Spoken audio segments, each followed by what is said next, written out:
Okay, record. Good evening. Happy Sunday. Okay, I am ready to dig in with you. My topic tonight is excuses.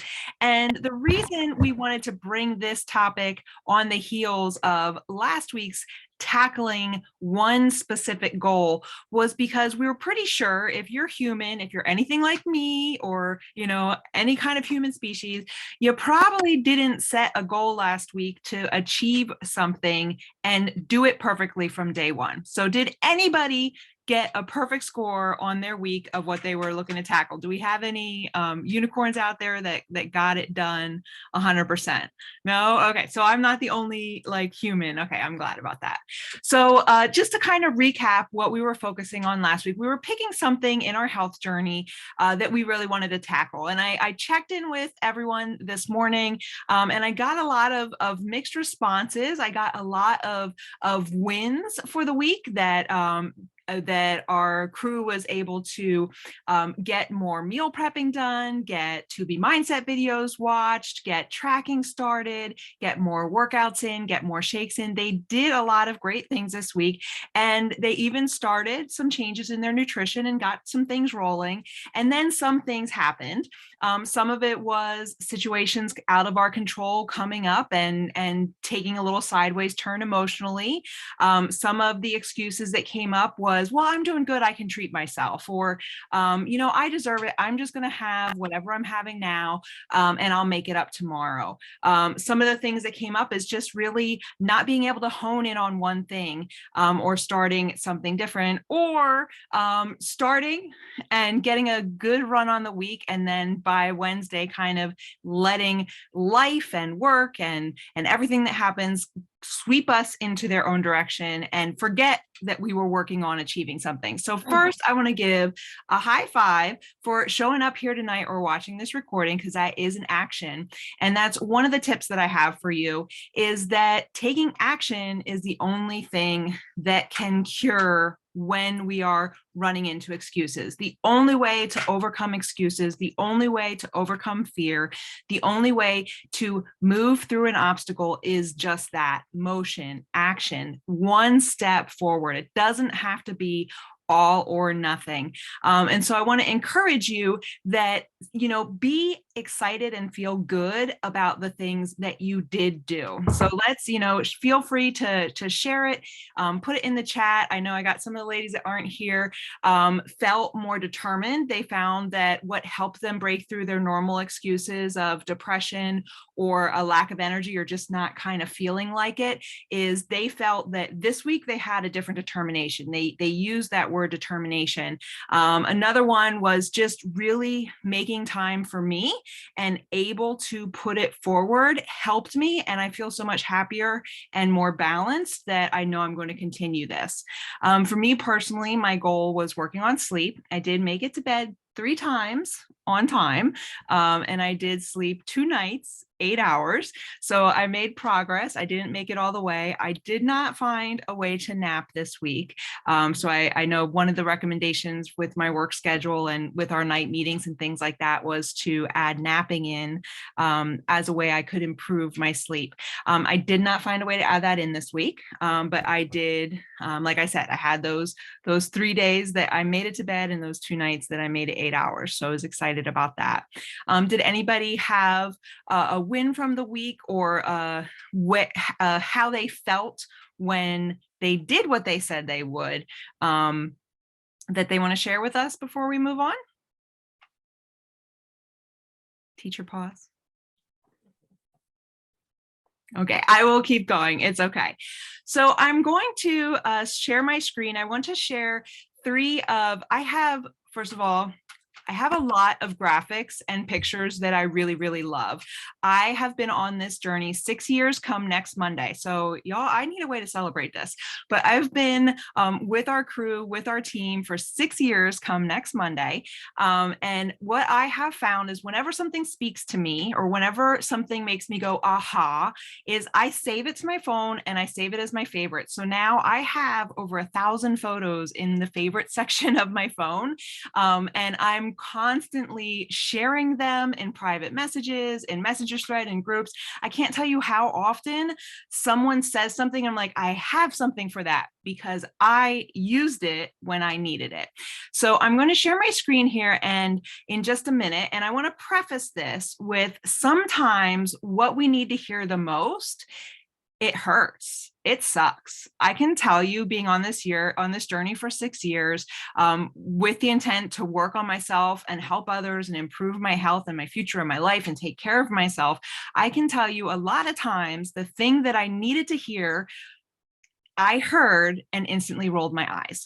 I heard and would like have a little attitude about it. So I kind of uncovered that something for me, sometimes what I need to hear and what I need to embrace and do is hard to hear. So I want to encourage you, if anything that I share tonight makes you roll your eyes or like give a little sniff, take note of that. Are things that make us happy and excited and energized are worth noting, and things that get under our skin and upset us are also worth noting.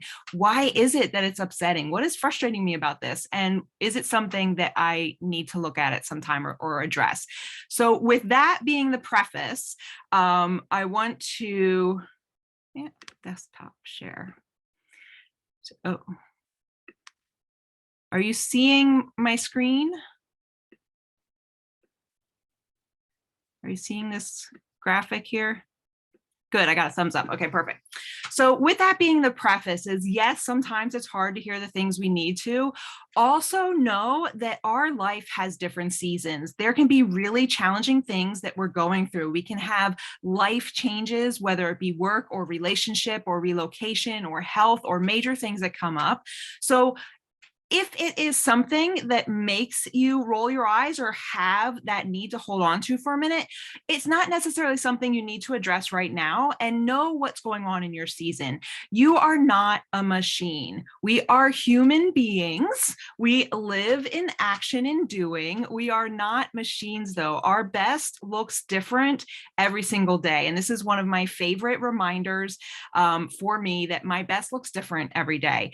One day getting my tracking 100%, getting my water in, my shake in, my movement in, answering everyone's messages, making some amazing great post, having time with my son, time with my husband. It could be like the most amazing day ever.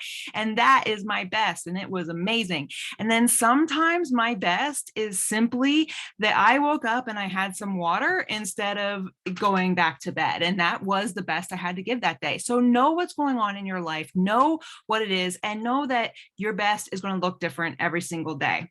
That being said, when we are making up excuses that are deterring us from doing something that will help us in the long run, I want to introduce you to excuses' cousin, procrastination. And excuses and procrastination both serve the same purpose.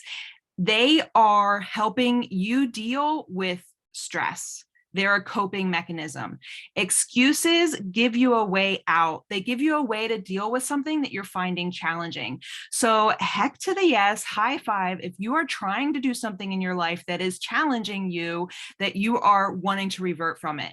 Same thing, procrastination, putting something off, replacing it, can look very different than just letting it wait for tomorrow. My personal form of procrastination is saying yes to the next thing before I finish the first one. So I'm going to put myself a little bit on blast. I'm going to take you back through this year a little bit. And I was so excited when the gut week, the 4-week, the gut protocol came out, and I was all in. And then I looked at my training schedule, and I was right in the middle of training for my half marathon. And one of the things that Autumn talks about in the gut protocol is you cannot be exerting your body to the maximum and honor the healing and the work on your body. So what did Jen do? Well, I'm already signed up and committed to these 2 half marathons. I have to finish the training. So I started gut protocol, and I made it 3.5 weeks and didn't finish it, because that last week of gut protocol, I had to even double my food to get my long runs in, to get ready for my race, to sustain my body. And then I had to take a week off, and then I had to start the last 6 weeks of training all over again for my next half marathon, promising myself that I will do the gut protocol 4 weeks from start to finish when I finished this half marathon. So what happened after that? I didn't finish it. Why? Because I was invited to partake in a 75-mile bike ride. And I said yes, because it's an amazing opportunity to speak for MS, to challenge my body, to enjoy doing something endurance, which I love, to get out in movement in a different way. And this was amazing, except for the extra training meant I wasn't going to be able to focus on this. And what I'm trying to say is I spent my time procrastinating from addressing a health need that I really had and putting some tests and putting some things on the back burner because I wasn't ready to face it. I wasn't ready to really work on it. And so, although what I said yes to is amazing and great and has uncovered some fun date times that I get with my husband. I found like a superpower skill I didn't know I had in cycling like longer distances than 5 miles. I mean, 40 miles felt easy to me today. So it's just like all these great things came from it. But the truth is, it was a form of procrastination because I wasn't ready to address some of what I really have to address that's going on in my health, with a lot of things that are changing in my body. At part of it is a hormonal age shift. Part of it is with my kidneys, and there's a whole bunch of different things going on that we're working through.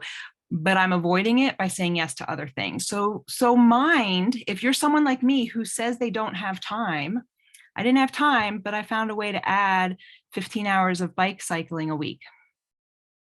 So was my problem really time, right? Sometimes procrastination looks like taking on a different job, taking on a different business, taking on a different workout routine, reading a different book, changing what we're doing because we're not ready to face what we are. And like I said, you are not a machine. Your best is going to look different every day. And that is okay. That is okay. But when you really get to that point that, like, I call it my closet moment, when you're like, I really want to move forward. I'm tired of being here over and over again. One of the things to look at is, where are you being honest with yourself and where are you hiding?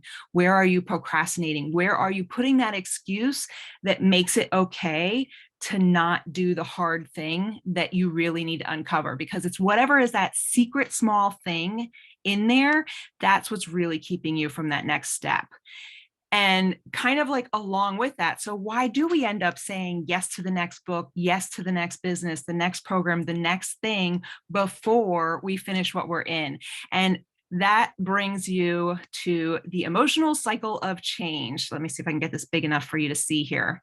So this kind of just reinforces what I was talking about in the biggest way. When we get excited and when we start something, we get super excited. When we set a new goal, when we get a new program, or we get a new bike, or when there's something new, we get excited. It's really uninformed optimism, right? And we start moving forward.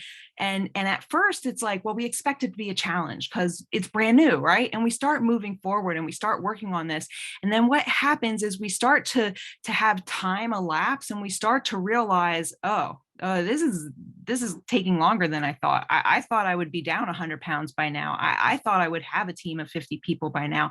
I thought I would have a promotion at work by now. I thought this is really taking a lot longer than I thought. This must not be for me. We start to get into this valley of despair. And when we get into this plane, this part of pain and this like frustration, like, this is where the moment of truth comes. And this is where a lot of people miss that feeling of excitement. And instead of pushing forward, instead of moving forward, they decide, I'm going to start this other thing because that feels way more exciting. And I'm going to go do this other thing. I'm going to do this other thing and just say that thing didn't work because it was just not working. And we can end up in the seesaw cycle, going back and forth between stage 1 and stage 3 of moving forward in our lives. What happens is, if you're willing to keep taking those 1 steps forward, you're willing to uncover, why did I put my nutrition aside again this weekend? Why did I let what other people ordered influence my choice again? Why did someone else's no change my yes to a no? Like, what is it that's going on? Instead of working through, when you work through, you would have got back to that optimism again. You would have gotten so much closer, and eventually you do get to success, because it is action plus time equals success always. And so this is why it's so important to find out what excuses are you personally having? What frustrations and struggles do you personally have when you're down in this gully of yuck and despair, so that we can learn how to undo them for you so that you can keep taking those steps forward. One of the easy things, if you want to get your screenshot ready, one of the easy things is to start looking at what you're telling yourself. I have been talking a lot the last 2 weeks, and it's a lot to me as well, but feelings are not fact. They are information. You do not have to do the thing you're feeling, right? I mean, if you're in a committed relationship with your significant other and you have the feeling that someone else is really hot, that you want to go and, hook up with them, you don't have to follow that feeling. You're determined and committed to this other person. You don't have to go make that act on that feeling. Where in the case of thinking about how those thoughts are going to play forward, I got myself distracted by that example, but it was the best way I could think of how to move it forward. So we don't have to listen to our feelings. Our feelings are just information. We can hold them, we can let go of them, we can kind of work through them, but whatever we tell ourselves about those feelings are going to kind of determine that next step that we take. So when we're feeling like overwhelmed, when we're feeling like this is too much, I can't do this. Okay, what about this is too much? What is it that I need? Like, I said I didn't have time, but I found a way to cycle 15 hours a week. So what did I really need? I needed a challenge. I needed a team. I needed support. I needed to feel like I was a part of something and not on my own, right? Like that's one of the things for me personally. So I knew I needed that. It wasn't really that I didn't have enough time. It was that I needed to be a part of something. I needed something to be a part of and move forward with. When we're feeling, I'm so behind. Oh, I love the saying that you cannot be late for your own life. Like, you're behind of what? You are right here, right now, living your life. You are not behind of anything.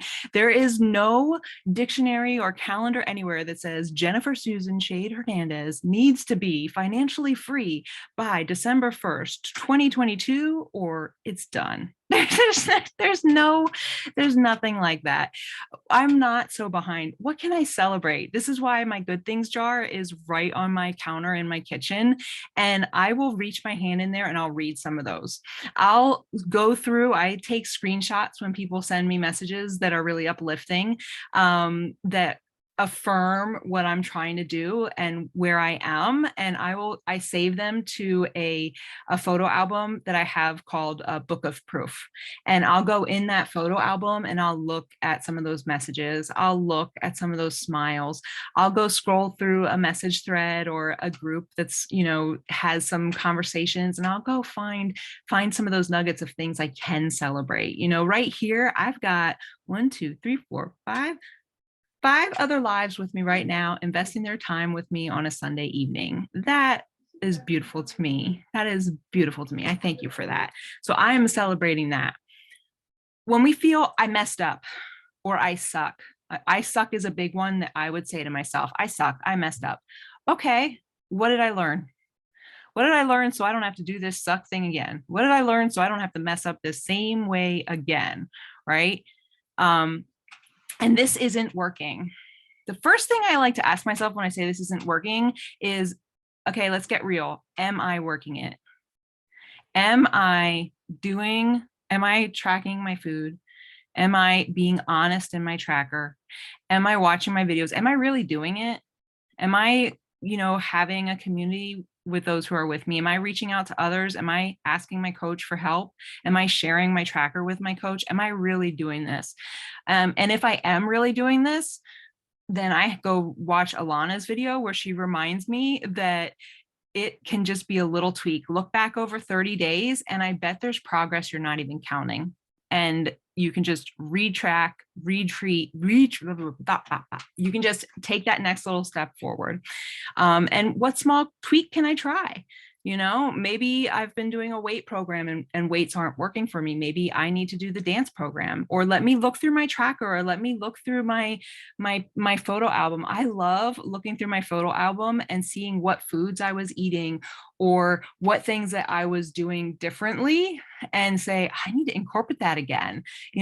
I forgot that I used to do that, and make a small tweak, not changing all of it, just one small tweak of it.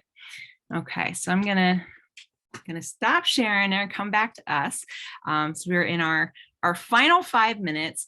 And so my hope, my intent for excuses was, if you have some excuses you want me to overcome, I can share some specifics of what to do. So I'll check the chat in just a moment. But some of the ones that I got in message earlier that I wanted to flip for is, number one, know how it's going to feel after you do it. I had someone share that they want to gain confidence last week. And so Sunday, the reason that they wanted to do this was because they want to gain confidence. Well, there is only one way to gain confidence, and that is repetition. The more you do the thing you want to be confident in, is how you gain confidence. I've told this story twice this week, so I hope that there's no extenuating circumstances, but that I could get in trouble. But when I was 16 and I got my permit and I got my license, I drove like perfect. I was the best driver. I was not a mile over the speed limit, holding on to that steering wheel. I was focused on the road. I did everything. When I was like 18 and a half and I worked 3 jobs, I was driving with my elbow while I was putting on mascara and lipstick. And I actually changed my shirt while I was driving between the farm and the country club, and the country club and the dance club, because I had different outfits for both. Don't do that anymore. And I don't recommend it. And thankfully I was never hurt and didn't hurt anybody. But it wasn't that driving a car got easier in those 3 years from 96 to 99. The difference was I did it more and I got more confident. So when you have that moment of fear, that moment of I don't wanna, that moment of excuse that comes up, that's when we got to take that flip. That's when we got to figure out, okay, what do I really want? This is this opportunity. Getting through this moment of I don't wanna is what's going to build the confidence and build this as a routine. If you would have told me 6 years ago, I would be sharing on a Sunday night call and talking about this, and that I would be able to tell you I've done thousands of workouts from my living room, and I've drinking thousands of Shakeology, and I've drinking thousands of cups of water that I've tracked, and I've gone through multiple trackers, I would have said, no way, me? No, because that wasn't where I was. And I still have things that I'm working through. Like I shared, I'm uncovering. Emotions. Thank you so much for sharing about the emotions coming in. Emotional eating and emotions, that can be really hard. I rewatched Alana has 5 different emotion videos on the body in the To Be mindset. And I think I've done an emotion video or so on my YouTube. But for emotions, the best way I've come to think about it is the beach. So I'm going to take us out by talking about the beach and then open it up if anybody has anything they want to share or ask or celebrate. But with the beach, think about a wave. When the wave's coming in, it's cresting, and like you're out there, maybe you're on a boogie board, you're getting ready to see if you can catch the wave. It gets to the crest, not everyone turns into a rumble, right? Like sometimes you just float over it and just go. When they get to the top and they start, that little white cap starts at the top, and I feel like when I'm out there, I feel like my feet get sucked back a little. I'm like, ooh, this is a wave I can ride. I start kicking my feet, going as fast as I can, and let it crash on me and carry it into the sand.